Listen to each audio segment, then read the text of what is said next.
ایک بادشاہ بہت رحم دل تھا۔ وہ ہر ایک کے ساتھ نیک مزاجی کے ساتھ پیش آتا تھا، لیکن اس کا بیٹا اتنا ہی بے رحم اور تلخ مزاج تھا۔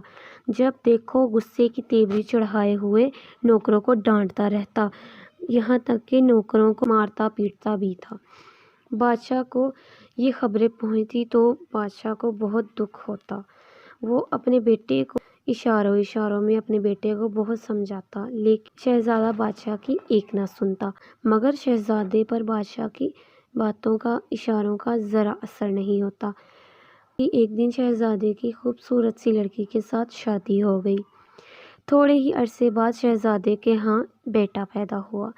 اتفاق سے اس کے خدمت گزار کے ہاں بھی اسی دن بیٹا پیدا ہوا۔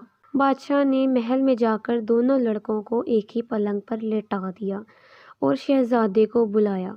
شہزادہ وہاں پہنچا تو بادشاہ سلامت اس سے کہنے لگا کہ تم ان میں سے اپنا لڑکا پہچان لو۔ شہزادے نے دونوں لڑکوں کو ایک ساتھ دیکھا تو وہ کہنے لگا میں نہیں پہچان سکتا۔ باپ نے کہا کیا غریب اور بادشاہ میں کوئی فرق نہیں ہے؟ شہزادے نے جواب دیا مجھے تو کوئی فرق نظر نہیں آ رہا۔ بادشاہ سلامت نے فرمایا بے شک کوئی فرق نہیں، اور خدا نے کوئی فرق رکھا بھی نہیں، تو تم کیوں رکھتے ہو؟ زیادہ شرمندہ ہو گیا اور نوکروں کے ساتھ اچھے طریقے سے پیش آنے لگا اور رحم دلی اختیار کر لی۔